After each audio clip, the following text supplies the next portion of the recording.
Muy buenas tardes con todos y todas. Les agradeceremos mantengan apagados sus micrófonos y cámaras durante el transcurso de las exposiciones. Bien, vamos a iniciar esta segunda jornada del ciclo de webinars afrontando el cambio climático mediante el monitoreo y el modelado oceanográfico, el cual tiene como objetivo divulgar los resultados y avances del proyecto Adaptación a los impactos del cambio climático en el ecosistema marino costero del Perú y sus pesquerías. A continuación, invitamos al doctor Jorge Tan para que dé la introducción a los temas que se abordarán el día de hoy y la presentación correspondiente de los expositores de esta tarde. Bien, gracias. El tema del webinar del día de hoy es el desarrollo de un sistema de modelado y predicción a escalas locales. Esta es una actividad a cargo del Instituto del Mar del Perú en el marco del proyecto de adaptación a los impactos del cambio climático, financiado por el Fondo de Adaptación y que es ejecutado en las áreas piloto de Huacho y Máncora. Este sistema de modelado y predicción plantea el análisis de simulaciones de modelos a diferentes escalas de tiempo, que son validadas con observaciones como las provenientes de los gliders, para evaluar los impactos del cambio climático. En esta oportunidad, las conferencias estarán a cargo de dos jóvenes investigadores. En primer lugar, el licenciado Daniel Camarena expondrá sobre la variabilidad de alta frecuencia del viento en el sistema de afloramiento peruano, analizando salidas de modelos globales del CEMIP 6, bajo escenarios de cambio climático optimista y pesimista. De esta manera nos mostrará los cambios futuros del viento, tanto a nivel nacional como en las áreas piloto, y los posibles mecanismos impulsores de estos cambios. Posteriormente, el físico Pedro Díaz nos presentará el uso de gliders para detectar frentes oceánicos en secciones verticales. Nos mostrará los cambios estacionales e interanuales y el posible impacto que causan estas estructuras de submesoescala en la clorofila y el oxígeno. Empezaremos la primera conferencia a cargo de Daniel Camarena. Él es licenciado en matemática de la Universidad Nacional de Ingeniería, egresado de la Maestría de Ciencias del Mar de la Universidad Peruana Cayetano Heredia y colaborador en diversos proyectos de cambio climático y eventos extremos. Pronto defenderá su tesis titulada Variabilidad de alta frecuencia del viento en el sistema de afloramiento peruano bajo escenarios de cambio climático. Los dejo con el licenciado Daniel Camarena. Bien, muchas gracias, doctor Tan, por la presentación y buenas tardes con todos los asistentes. ¿No? Voy a compartir mi pantalla y presentación, entonces ya se debería estar visualizando. Listo, entonces inicio mi presentación, ¿no? Este es el tema de tesis de maestría. Es un trabajo conjunto con el doctor Adolfo Chamorro y el doctor Jorge Tam y fue financiado por un proyecto del Fondo de Adaptación y también por un proyecto de eventos extremos del Fondesit. Ok, entonces paso a comentarles todo ello. El sistema de afloramiento peruano forma parte de uno de los 4 grandes sistemas de afloramiento del mundo y está remarcado aquí en este círculo rosado, ¿no? Y entonces este de aquí está caracterizado por el hecho de que hay una surgencia, ¿no?, de aguas subsuperficiales hacia la superficie y que todo esto está dirigido por el viento, que está dibujado en flechas que se dirigen hacia el Ecuador.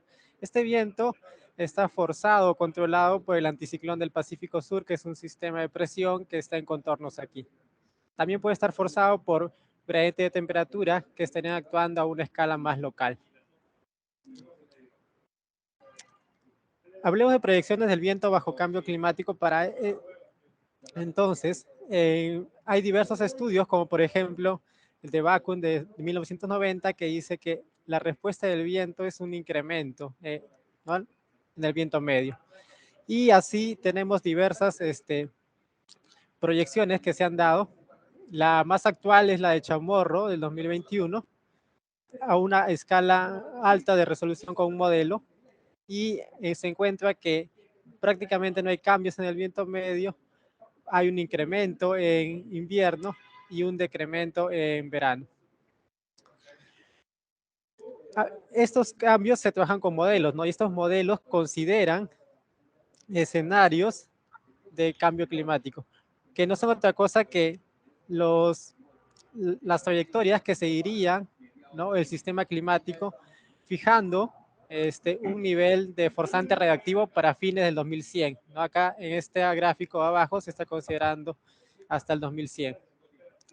Este nivel de forzante radiactivo tiene asociado, por ejemplo, un nivel de concentración de CO2 que es el eje Y, y el escenario pesimista claramente tiene altos niveles de CO2, está acá arriba, remarcado, un escenario optimista, todo lo contrario, ¿no? Sería más parecido a las condiciones actuales. Con estos escenarios nosotros podemos proyectar cuál sería el cambio en el periodo futuro, ¿no? Entonces, en este gráfico de Pisco se tiene en la curva en negro el viento en un año, ¿no?, de su estacionalidad, que es máximo en invierno. Y lo que se ha proyectado para el periodo futuro bajo un escenario pesimista es que se debilita en verano y en invierno se incremente ligeramente, ¿no?, quedando la curva en rojo.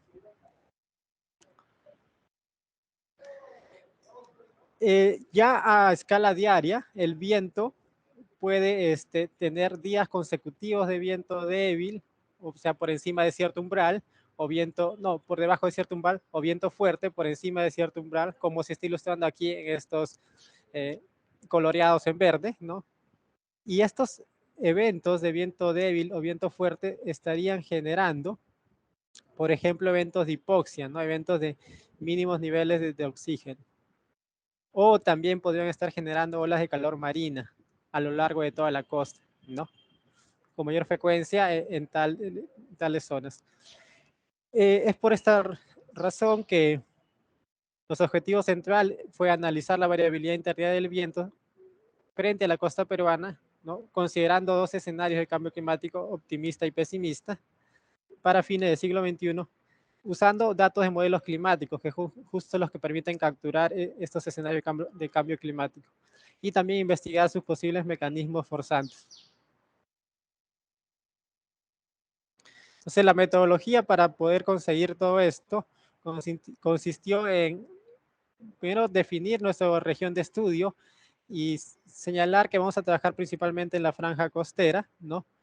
En específico, en Máncora y Huacho vamos a hablar con cierto detalle, y consideramos dos periodos de estudio, ¿no?, las condiciones actuales o el periodo histórico desde 1990 hasta el 2010, y el periodo futuro desde 2080 hasta 2100, justamente los fines del siglo XXI. Y los datos de viento que vamos a usar son datos desde modelos CEM6. Adicionalmente, en el periodo histórico también comparamos con observaciones. Eso porque nuestra secuencia de análisis siguió estos 5 pasos. Primero empezamos con una validación y selección de modelos, ¿no? Justamente esto solo se puede hacer en el periodo histórico, y comparando la representatividad de los modelos respecto a los datos observados.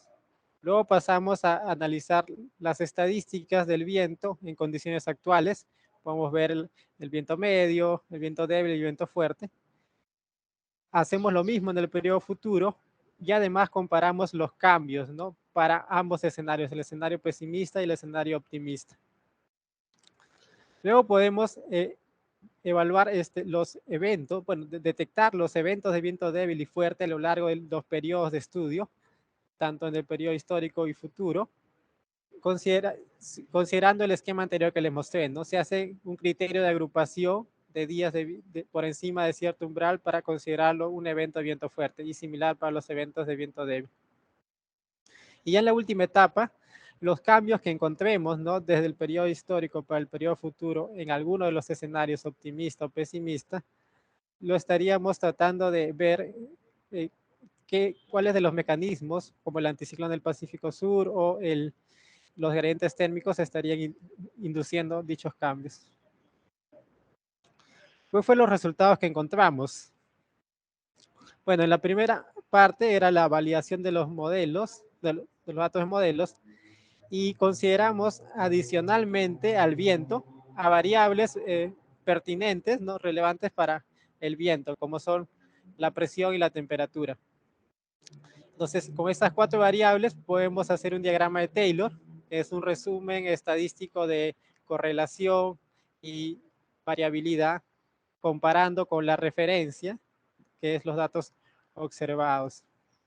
¿Qué es lo que nos dice esta gráfica? Que los modelos tienden a representar medianamente bien las características físicas del sistema de afanamiento peruano. Hay un modelo que es el promedio multimodelo, que está acá marcado en estas flechas, y este de aquí es el que mejor representa, pero lamentablemente tiene baja variabilidad, y como queremos estudiar la alta variabilidad del viento, hicimos también otro criterio, analizar un índice de habilidad climática y un índice de variabilidad del modelo, y descartar justamente los modelos que tienen poca variabilidad y mal índice de habilidad climática, quedándonos con los modelos que están englobados en este círculo, que son 14 de 19 modelos. Ya con esto se continuaron el resto de análisis. Entonces pasamos a analizar el viento en las condiciones históricas, en el periodo histórico. Y este viento sigue un patrón latitudinal ya delimitado por el viento medio. Y acá lo que resalto es el viento débil, ¿no? Hay un indicador de viento débil y indicador de viento fuerte. Entonces, para ambos casos, como estamos en el periodo histórico, nosotros podemos comparar lo que nos dicen los modelos, que está en azul, por ejemplo, y en rojo, con lo que nos dicen los datos observados, que está en rosado. Sí, claramente, como estoy mirando la franja costera desde 0 sur hasta 20 sur, hay un patrón latitudinal, hay unos máximos de intensidad de viento que se refleja incluso en el viento débil y en el viento fuerte, entre 4 a 5 o 6 sur. De hecho, también hay unos máximos entre 14 y 15 sur, ¿no? Máncora se encuentra justo dentro de este jet costero norte de 4 a 5 o 6 sur. En cambio, Huacho no, Huacho está a 11 sur. Algo que comentar aquí y que encontramos, ¿no? Es que los datos de los modelos que están en las cajitas, ¿no? Subestiman la intensidad del viento. Eso es bastante notorio. Bien, entonces hablemos de Máncora y Huacho y analicemos su ciclo estacional. Entonces, es claro en Máncora el ciclo estacional, ¿no? Es máximo, ocurren en invierno, primavera, los mínimos en verano. En las primeras columnas, lo que estoy mostrando es para el viento medio, pero nuevamente nuestro interés va más por el viento débil o el viento fuerte. Y bueno, la estacionalidad también se mantiene. Y hay claramente también eso. Y cuando miramos Huacho, ¿qué es lo que ocurre? Que ahí es donde es más grave la subestimación de la intensidad del viento. Entonces se pierde la estacionalidad casi. Y no permite replicar bastante bien las características que los datos observados nos marcan, ¿no? Ya con esto, entonces nos fuimos a evaluar en el periodo futuro cuáles serían los cambios que encontraron, que podríamos encontrar. Y justamente lo que tengo aquí es entonces de izquierda a derecha, los dos primeros paneles son viento medio y viento débil y fuerte en el periodo histórico, como para tenerlos de referencia. Y luego empiezo a analizar los cambios. En los dos paneles del medio analizo cuál es el cambio en la intensidad del viento medio para el escenario optimista en verde aquí y para el escenario pesimista en marrón. Entonces, como se puede apreciar claramente, los modelos nos indican un cambio en este viento modelado para un escenario optimista. Pero para un escenario pesimista sí se proyectan unos cambios en este viento modelado justamente en el jet costero norte entre 4 a 6 sur, ¿no? De hecho, va a haber un decremento en el viento en alrededor de 0.5 metros por segundo. Y los últimos dos paneles es analizar a la vez, ¿no? El viento débil y el viento fuerte.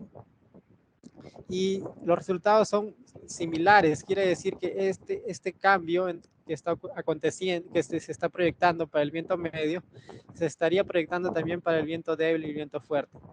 bajo un escenario pesimista en el jet costero norte.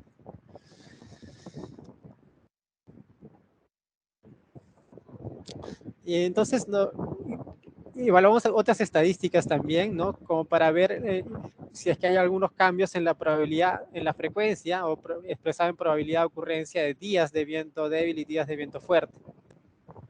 Entonces, en los paneles de arriba, en la primera fila, coloqué el escenario optimista y en la segunda fila el escenario pesimista.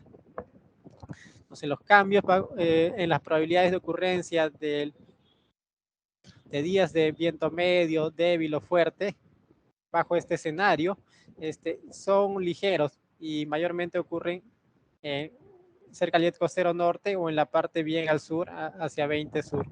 ¿No? Eso se puede apreciar. Son bastante ligeros estos cambios, pero ya para el escenario pesimista se puede encontrar cambios en el jet costero de alrededor de 15% de incremento en la probabilidad de ocurrencia de días de viento débil, que es el panel que estoy señalando en este círculo.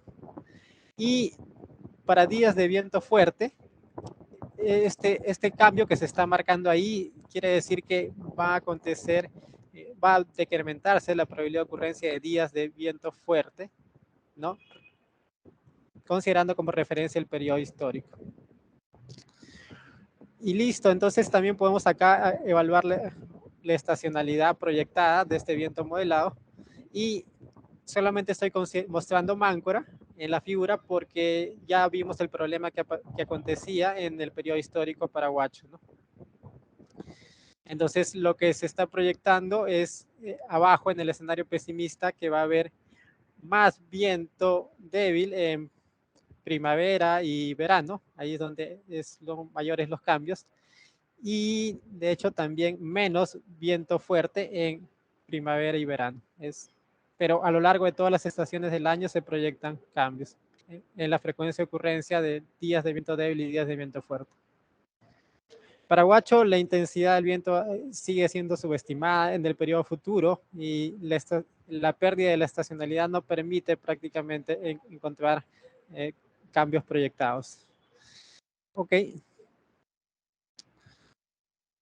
Esto solamente es para cuando todo lo anterior es haciendo un análisis estadístico día a día, ¿no? Pero ya podemos recorrer todo el periodo de estudio, tanto en el presente como en el futuro, y identificar estos eventos de viento débil y viento fuerte.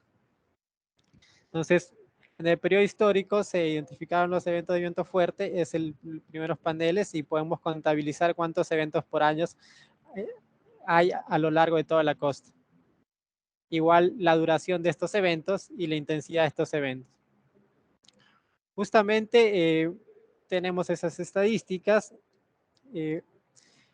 Es bastante parecido a lo que te dicen los modelos, ¿no? Este viento modelado respecto al viento observado que viene desde reanálisis. Cosa a recalcar aquí es que, claro, claramente sabíamos que había una subestimación en la intensidad del viento diario y eso se refleja en la intensidad de los eventos de viento fuerte. Ya cuando miramos cuáles serían los cambios para un escenario optimista, que es la segunda fila de figuras, básicamente no se reportan cambios ni en la frecuencia, duración o intensidad.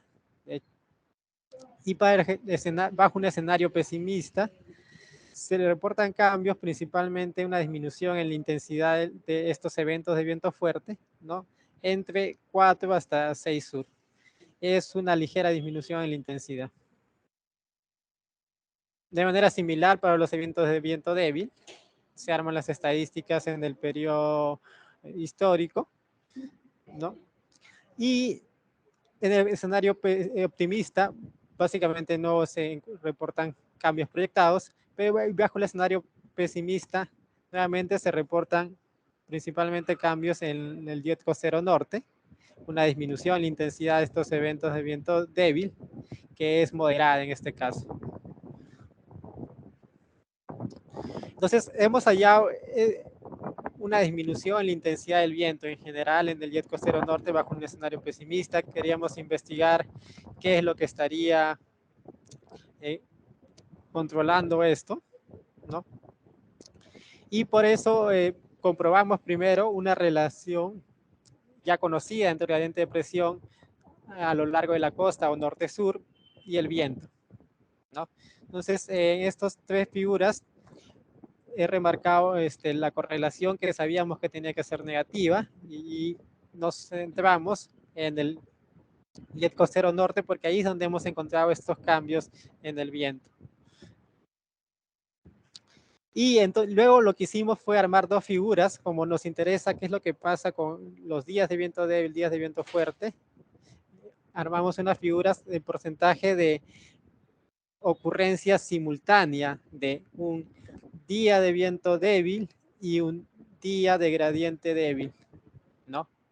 De manera similar para los días de viento fuerte. ¿Y qué es lo que encontramos? Que hay un porcentaje de ocurrencia simultánea alrededor del 50%, y eso es bastante representativo también respecto de los datos observados. Entonces, ¿qué es lo que nosotros postulamos? Bueno, el gradiente de presión se está relacionando con el viento, ¿no? Y de hecho, eso en condiciones medias eso se conoce bastante bien, y lo que estamos mostrando es respecto de viento débil y viento fuerte, ¿no?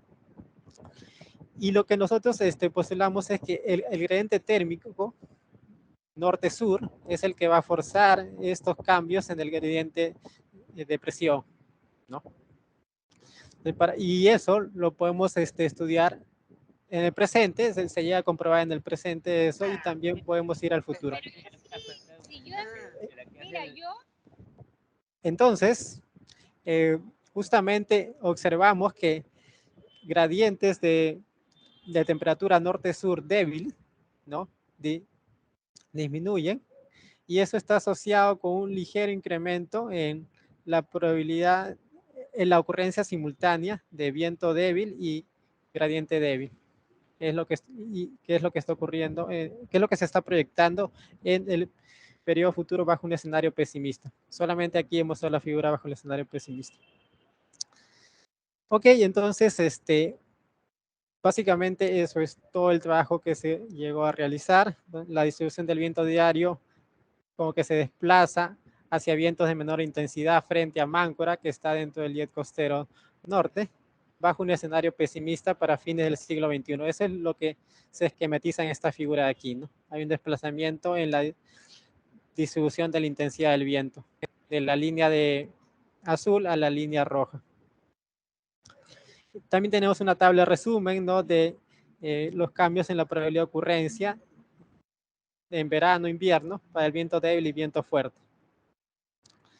Y por último, ¿no? Lo que había mencionado es que estos cambios estarían asociados a este mecanismo local generado por un gradiente térmico norte-sur de la temperatura superficial del mar, como se grafica en esta figura.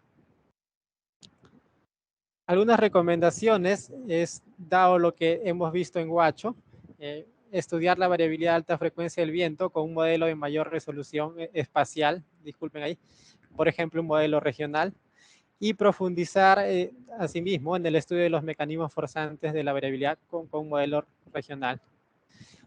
También sería bastante provechoso explorar el impacto de estos cambios proyectados en el viento en las olas de calor o eventos de hipoxia, entre otros. Y listo, eso sería todo. Muchas gracias.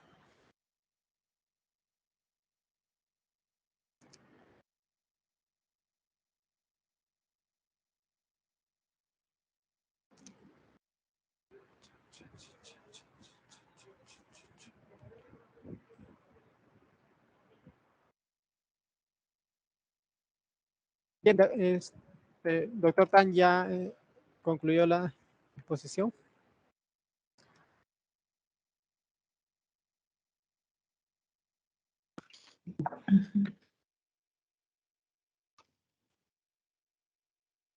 Sí, gracias, Daniel.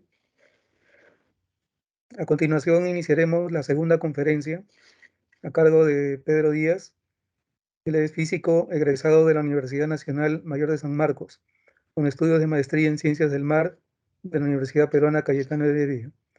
Es colaborador científico en diversos proyectos asociados al cambio climático y próximo a defender la tesis de maestría titulada Caracterización de estructuras físicas de submesoescala en el Pacífico Sudecuatorial a partir de datos de alta resolución y simulaciones numéricas.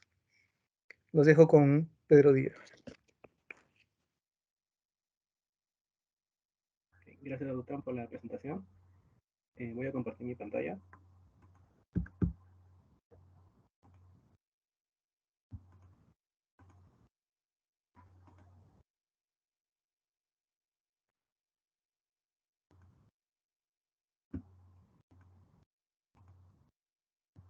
Ok, voy a comenzar. En esta oportunidad voy a exponer el tema de tesis maestría, que es caracterización de estructuras físicas de suma escala en el Pacífico Suroriental a partir de datos de alta resolución y de simulaciones numéricas. Este estudio fue realizado en conjunto con la doctora Alice Pietri y Flor Colas, y también fue apoyado por el proyecto Fondesit de eventos extremos. Este es el índice de la presentación. Les voy a tomar básicamente 4 puntos: introducción, métodos, resultados y discusión, y conclusión y recomendaciones.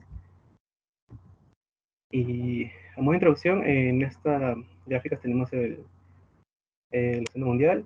En este caso, el sistema afloramiento peruano es, al igual que los otros sistemas de afloramiento de borde oriental principales, es caracterizado por su alta productividad y tiene unas características, las cuales son que tiene una zona mínima de oxígeno más intensa y más superficial, y también cuenta con un desfase entre la velocidad vertical y la clorofila.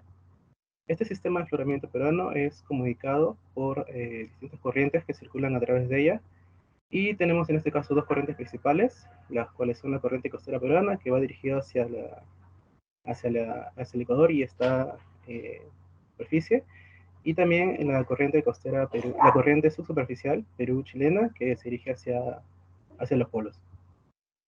También este sistema es afectado por la variabilidad del niño y la niña. Y bueno, la alta variabilidad de este sistema está sujeto a procesos desestabilizadores que van en diferentes rangos de escalas espaciales y temporales. En este caso, los procesos de mayor escala, que son la mesoescala, que están en un rango de 10 a 100 kilómetros. También tenemos procesos de submesoescala, que van de rango de 1 a 10 kilómetros. Y por último, la microescala. En este caso, la submesoescala funciona como un link de transferencia de energía que va desde la mesoescala hasta la microescala, donde por último aquí es disipar la energía, ¿no? En este caso, los procesos de mesoescala están fuertemente relacionados a los remolinos, y los procesos de submesoescala más están relacionados a los frentes oceánicos, como se puede ver en la figura 2. En este caso, en un frente oceánico hay un fuerte cambio de temperatura, y es lo que justamente se caracterizan estas estructuras físicas. Ahora, si bien es cierto, se han abordado más estudios de la mesoescala a partir de modelos numéricos y de estudios satelitales, pocos estudios se han realizado en la submesoescala debido a que la falta de instrumentación de alta resolución y de simulaciones numéricas de alta resolución también. En la última década se han realizado, o en este caso se ha comprobado, que los dispositivos LiDAR son capaces de capturar la submesoescala, ya que estos recolectan datos del océano a una alta resolución de aproximadamente 1 metro en la vertical y de menos de 1 kilómetro en la resolución horizontal. Estos dispositivos viajan o planean en el océano desde zonas costeras hasta alta mar, y periódicamente suben a la superficie para la transmisión bidireccional mediante el satélite Iridium, ¿no? En el cual el científico puede recibir la data recolectada y también puede enviar información para que estos dispositivos sigan recolectando datos oceanográficos.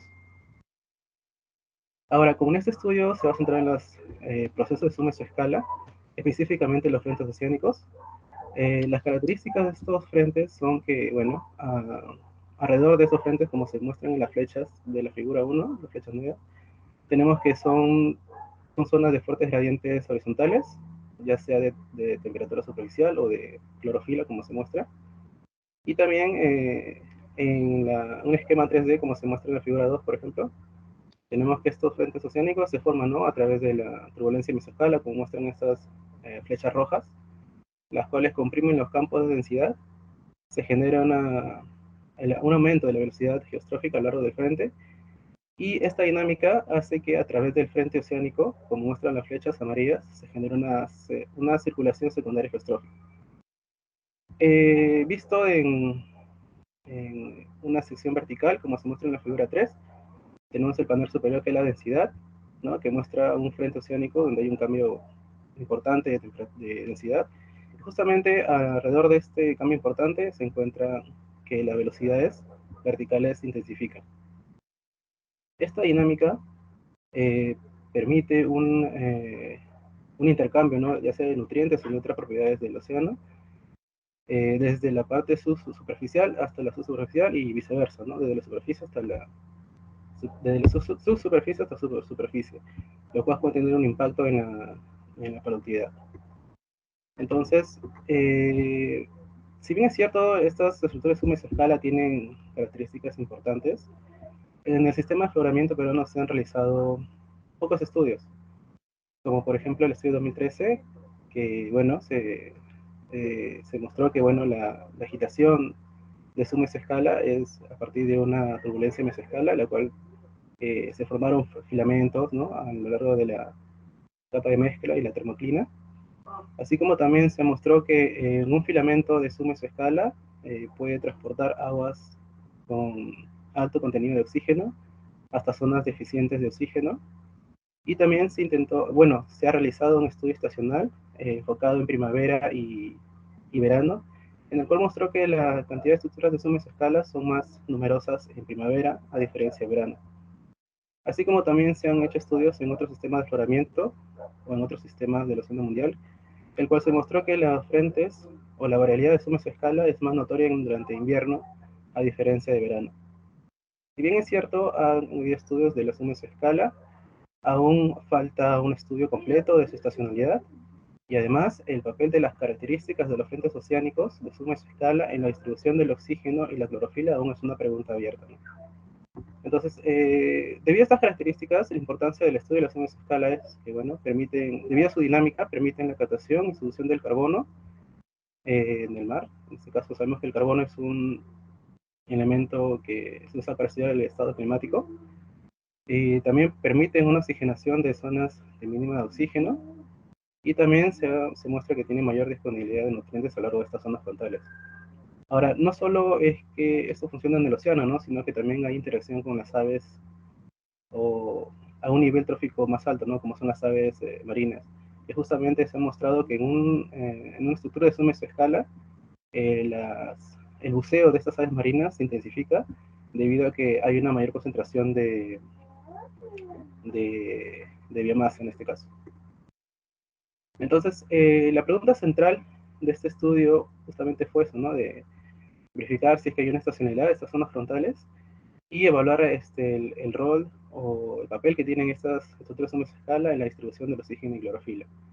Y para responder estas preguntas nos planteamos los siguientes objetivos, que son un objetivo general, que es caracterizar la variabilidad espacio-temporal de las estructuras de escala en el sistema de afloramiento del Perú, y como objetivos específicos es caracterizar la variabilidad espacial, la variabilidad estacional, y por último evaluar el impacto de estas estructuras de escala en la distribución del oxígeno y clorofila.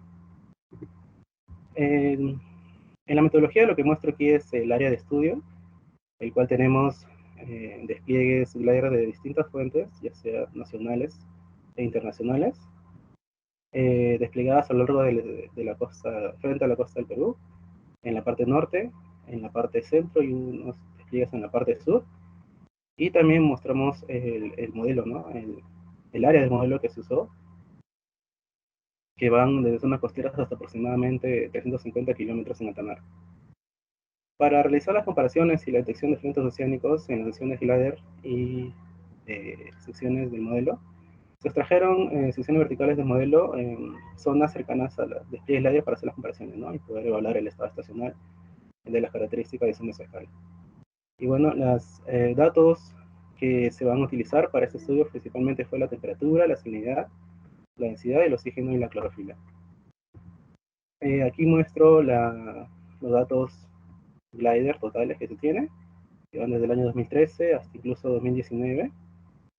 en distintas temporadas, ya sea verano, otoño, invierno, primavera.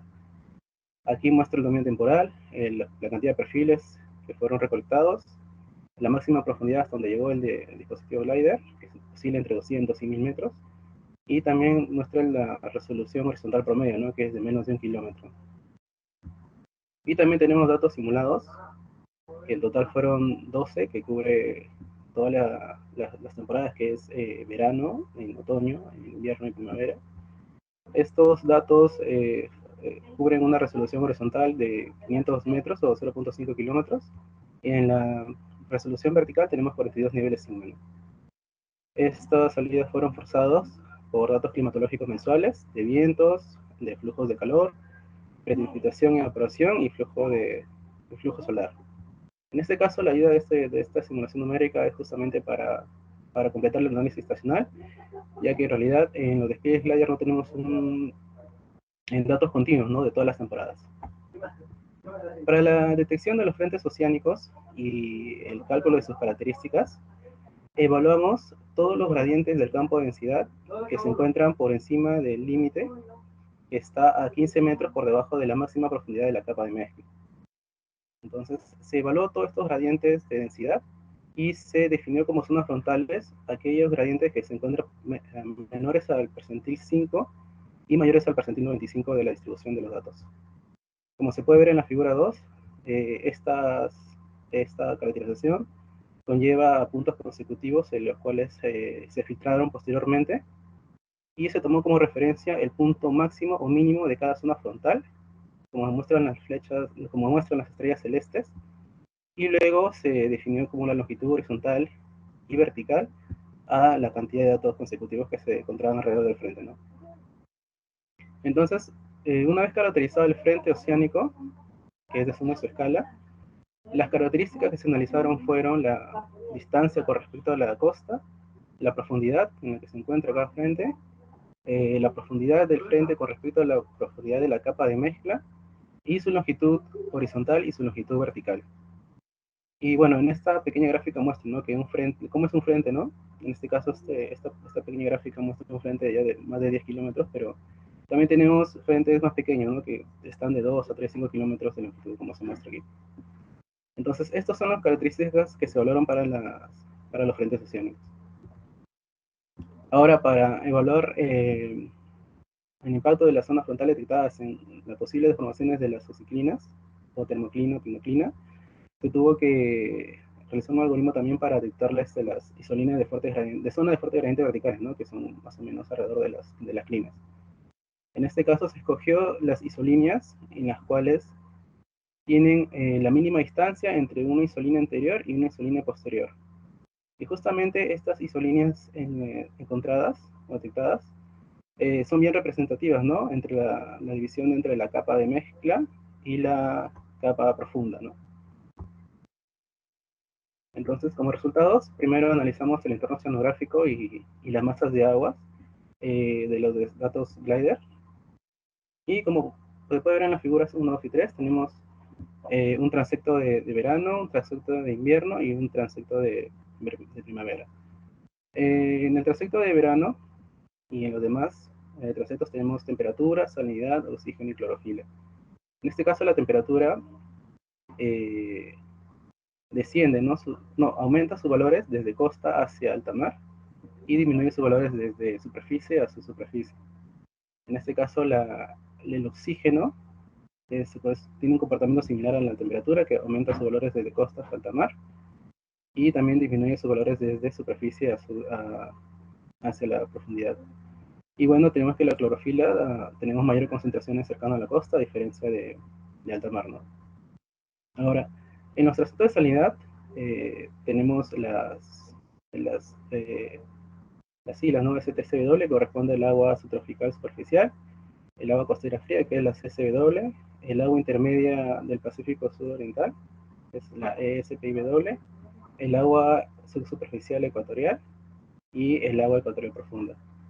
En este caso tenemos que las aguas con alto contenido de oxígeno y en alta mar, y asociado a altas salinidades está la STCW, aguas con alto contenido de clorofila y cercanos a la costa y subsuperficiales, son las aguas costeras frías, y por debajo tenemos, cercano a la plataforma, el agua subsuperficial ecuatorial, y en alta mar tenemos en la base la termoclina, la capa de mezcla, tenemos la ESPW, ¿no? Y más en profundidad tenemos el agua ecuatorial profunda.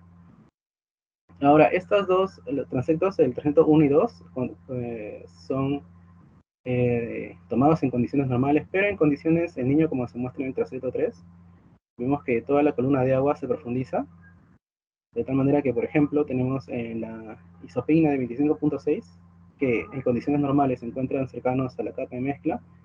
En este caso, esta isopina se profundiza.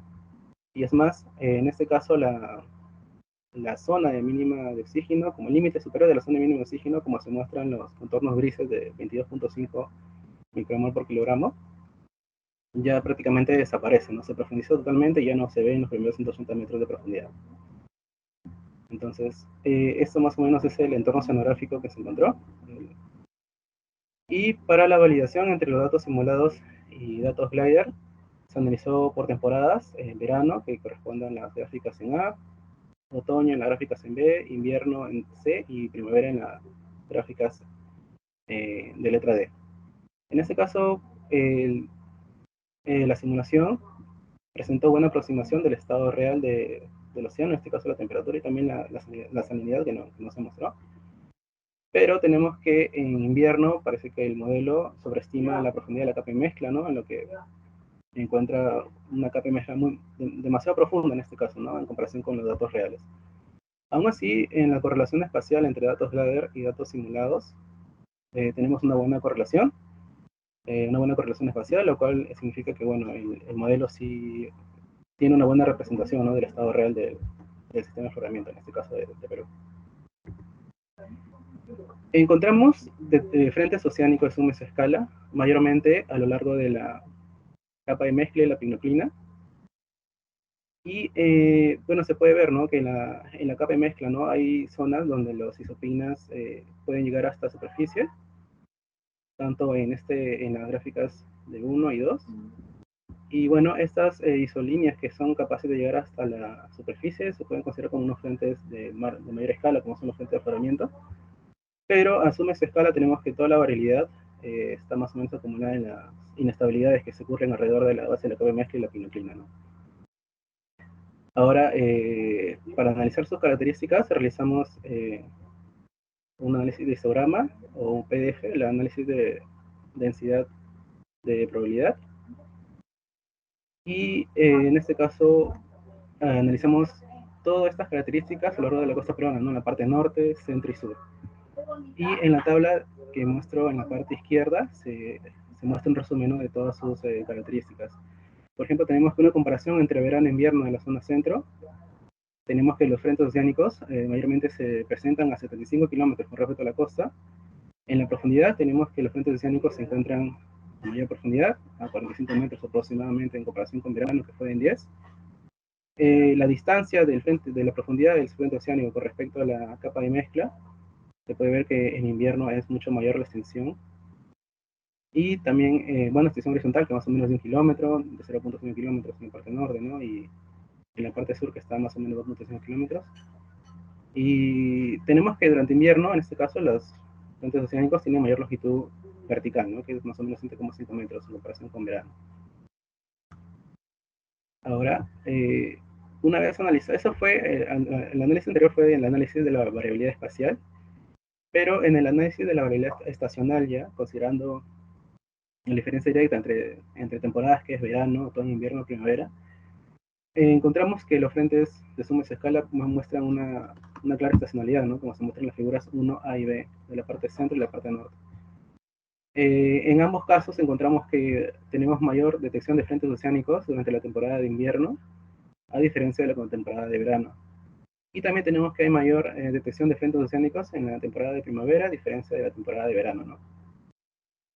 Ahora, este primer análisis está totalmente de acuerdo con otros estudios que se realizaron en el sistema afluente peruano, el cual se demostró, ¿no? Que en primavera hay mayor cantidad de estructuras de suma escala que a diferencia de verano, ¿no? Como se muestra en las figuras A y B. También se analizó cantidad de frentes oceánicos con respecto a la costa, ya para todas las temporadas, y se encontró que es más probable encontrar frentes oceánicos en la zona de transición, que está entre 50 y 150 kilómetros con respecto a la costa. Justamente este resultado también es parecido a unos resultados que se obtuvieron en el sistema de California, el cual también se encontró que en la zona de transición, ¿no?, se encuentra mayor cantidad de frentes oceánicos. Pero en este caso, en la zona de California, se encontraron que hay menores frentes en invierno a diferencia de verano, lo cual es un poco diferente, ¿no?, el sistema frontal peruano. Encontramos que hay mayor frentes, en este caso, en la temporada de invierno a diferencia de verano. Y las cajas de la densidad de gradiente, la intensidad del gradiente, mostró que los gradientes relacionados a las zonas frontales son más intensas en zonas donde hay menos frentes oceánicos, a diferencia de donde hay más frentes oceánicos, ¿no? Ahora, también analizamos la correlación espacial de los gradientes de oxígeno con los gradientes de densidad, y también los gradientes de clorofila con los gradientes de densidad, y también gradientes de clorofila con respecto a gradientes de oxígeno. En este caso, los puntos negros muestran las zonas frontales de toda la distribución de los gradientes, ¿no? Y bueno, tenemos que, con respecto al oxígeno, tenemos que tienen una correlación negativa, tanto el oxígeno como la clorofila con respecto a los gradientes de densidad. Pero en los gradientes de clorofila con los gradientes de oxígeno presenta una correlación positiva, y justamente las zonas frontales se acomodan alrededor de esta línea de tendencia positiva, ¿no?, lo que puede indicar que es unas zonas de mejoramiento de estas variables bioquímicas. Además, en promedio se encontró que las zonas frontales están asociadas a fuertes gradientes de densidad, como gradientes de oxígeno y gradientes de clorofila también. Y en este caso, en la estacionalidad del análisis de los gradientes de oxígeno con respecto a los gradientes de densidad, se mostró que, bueno, en otoño hay menor correlación, ¿no?, con respecto a las demás temporadas, lo que puede significar que no solo los procesos físicos, sino otros procesos pueden estar influenciando en la variabilidad del oxígeno. Aquí lo que analizamos ya es si es que un frente oceánico tiene o son capaces de formar las oxiclinas, ¿no? Y justamente en el análisis de estas termoclinas, oxiclinas y pinoclinas, se mostró que en condiciones normales tenemos una línea de tendencia, ¿no?, que va de verano a primavera, que está en una línea de tendencia negativa, por decirlo así. Pero en condiciones El Niño, como son las condiciones de otoño y primavera de 2016 y 2015, si no me equivoco, se encontró que las termoclinas o las pinoclinas están totalmente fuera del patrón común, ¿no?, con las demás temporadas. Y bueno, se puede mostrar, ¿no?, que en un evento El Niño también, bueno, la oxilina es capaz de profundizarse, ¿no?, como se mostró en las condiciones sonográficas, pero también se encontró que las zonas frontales, las tales que son capaces de llegar hasta la superficie, estas zonas frontales adyacentes a esta dinámica, se puede ver que también hay deformación de la oxiclina, como se muestran las líneas de contorno amarillo. Y alrededor de estas están los frentes oceánicos de mesoscala, y bueno, se puede ver, ¿no?, que hay una mayor deformación alrededor de estos frentes de pequeña escala, ¿no? Ahora, para analizar la distribución del oxígeno y la clorofila, primero vimos en un frente de mayor escala, ¿no?, que está entre 10 y 20 kilómetros. Se puede ver, ¿no?, que el oxígeno y la clorofila, en este caso la clorofila, mayores concentraciones de clorofila se acumulan en el lado denso del frente, a diferencia del ano menos denso del frente, ¿no? Y es claro la separación de las masas de agua, ¿no?, en este frente de mayor escala, como se ve en las figuras de salinidad, que puede separar aguas costeras frías de las aguas subtropicales superficiales, y también como muestra el diagrama TS, ¿no?, que son prácticamente como barreras físicas que están en el océano. Pero a menor escala, como la submesoscala, se puede ver que estos frentes transportan estos grandes concentraciones de clorofila, por ejemplo, hacia alta mar, y lo hacen de tal manera que distribuyen estas concentraciones de clorofila a través de las bases de la capa de mezcla y la pinoclina. Y en este caso, el oxígeno, estos frentes oceánicos de pequeña escala, se puede ver que hay donde hay una mayor extensión vertical del frente oceánico, se puede ver que hay una mayor deformación de la parte superior de la ZMO, ¿no? Y bueno, en análisis en concentraciones promedio se ve que en las zonas frontales, en verano, en este caso, se puede ver una mayor concentración de estas variables, ¿no? Del oxígeno y la clorofila en comparación con las zonas no frontales.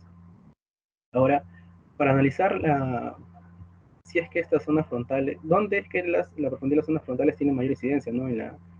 En la ventilación de la parte superior de la ZMO o la subducción en este caso, de la columna de agua. Entonces, lo que analizamos fue la correlación espacial de esta profundidad de, la, de las zonas frontales con la profundidad de la zona mínima de oxígeno superior. Y se encontró que en el análisis de correlaciones, como se muestra en la figura C, encontró que en invierno hay una mayor correlación de estas estructuras y la deformación de la ZMO, ¿no? Lo que puede indicar que durante esta temporada de invierno hay una mayor subducción y una mayor ventilación de la parte superior de la ZMO. Entonces, como de conclusiones, en este caso los datos Gliders y los datos simulados permitieron completar el análisis estacional de los frentes oceánicos y el papel que tienen estas características de estas zonas frontales en la distribución del oxígeno y la clorofila. Se encontró que los frentes se situaron principalmente alrededor de la base de la capa de mezcla y la profundidad de la pinoclina, que durante condiciones en niños se detectaron frentes en zonas relativamente más profundas que en condiciones normales. Y la actividad frontal en su escala mostró una marcada estacionalidad, con menos frentes durante verano que durante invierno. También se encontró que tales zonas frontales pueden actuar como zonas de mejora para la concentración de clorofila, desde la costa hasta la región costa afuera, alrededor de la profundidad de la capa mixta. Y también se encontró que la profundidad de la ciclina puede modificarse fuertemente en presencia de frentes fuertes que permiten la solución de aguas oxigenadas a través de la profundidad de la capa de mezcla, lo que sugiere que estos frentes en esa escala podrían participar en la ventilación de la capa superior de la zona mínima de oxígeno con mayor intensidad durante el invierno. Y a modo de recomendaciones, estoy planteando continuar con la recopilación de observaciones biogeoquímicas, tanto de observaciones Gilader, así como también desarrollar modelos numéricos, ¿no? Que incluyan la parte de biogeoquímica, para poder comprender mejor el papel de la dinámica de escala en la distribución del oxígeno y la clorofila. Eso es todo, gracias.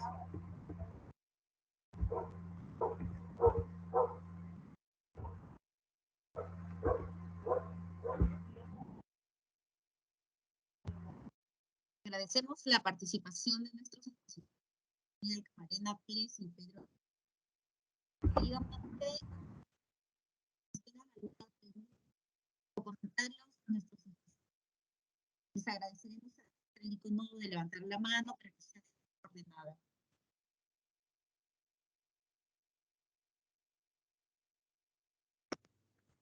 Buenas tardes. En primer lugar, Agradecemos la participación de nuestros expositores, Daniel Camarena Pérez y Pedro Díaz Ramírez.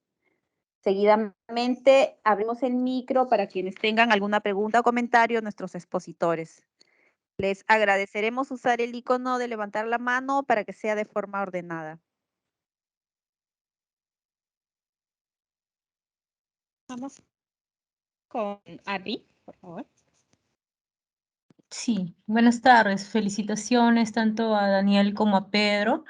Quería hacerle una pregunta a Daniel referente si es que hay alguna dependencia de los resultados cuando se consideran otros indicadores de viento débil y fuerte.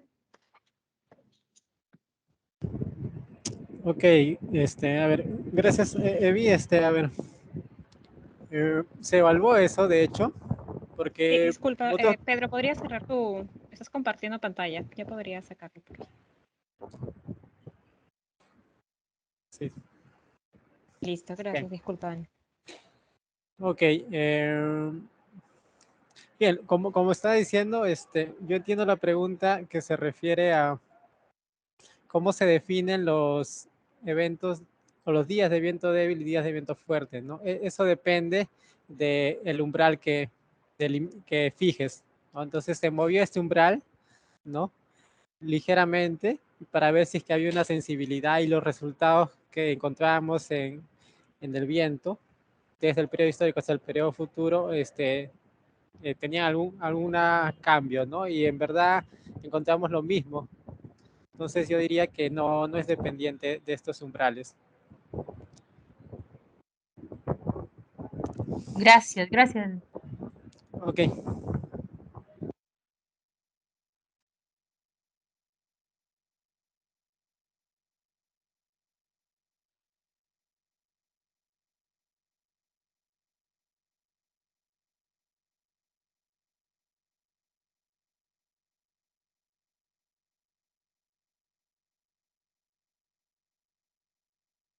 Ay, disculpen, y para Pedro,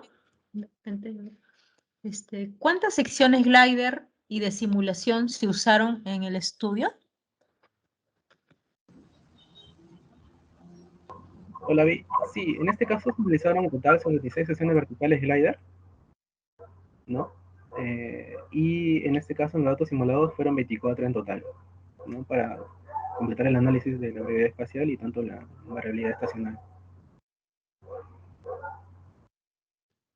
Gracias.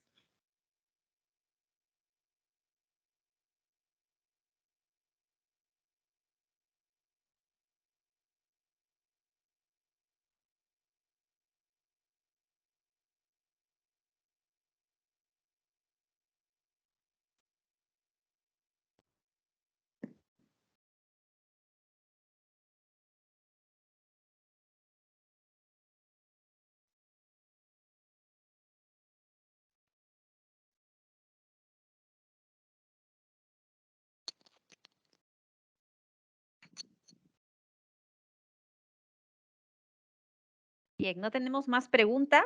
A ver si alguien se anima a hacer alguna pregunta antes de cerrar.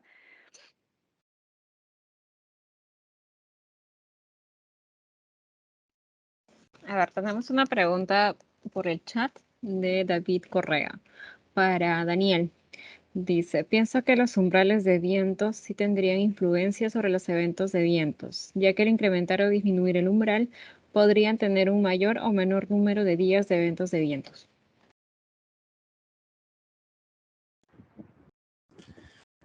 Ya. Bueno, voy a compartir brevemente para responder esa pregunta.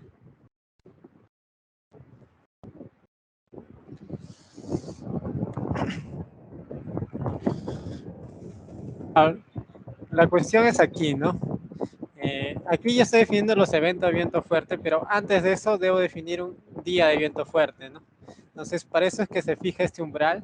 Y aquí, como ven, no está chiquito, pero dice es un percentil 75.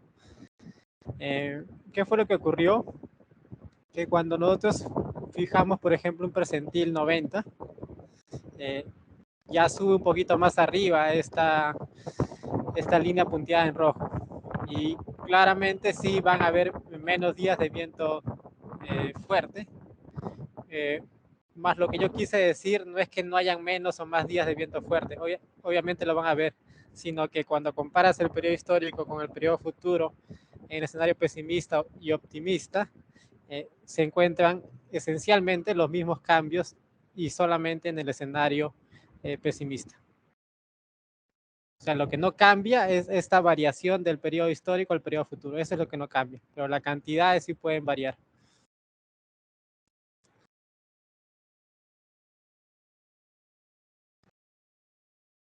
Bueno, entonces esa sería la respuesta un poco más en detalle, ¿no? Igual gracias por la pregunta.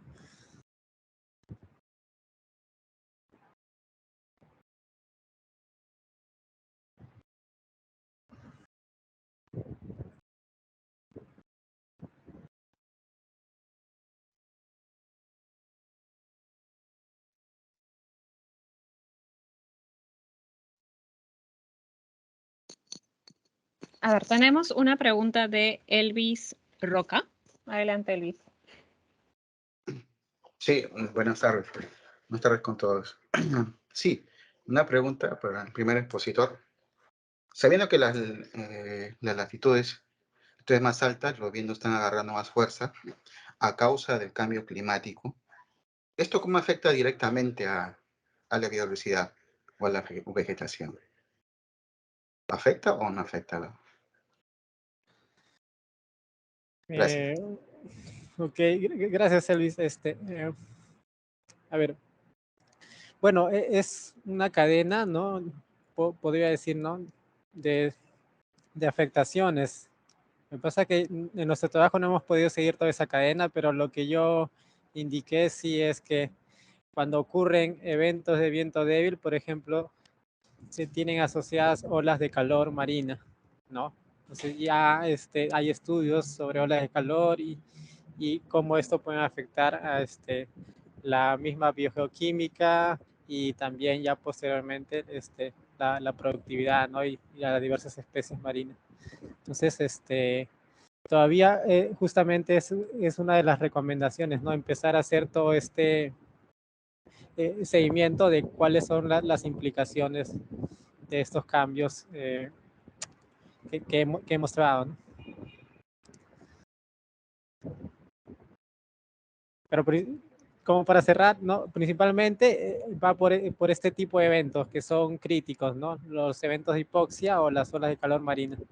Por ahí es donde iría el principal impacto.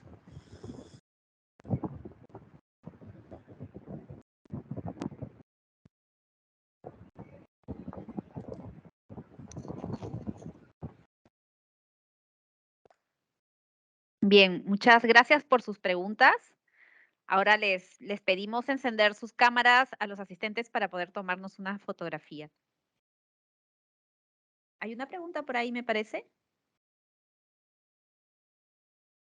No, ya están todas Ok, respondidas. listo. Bien.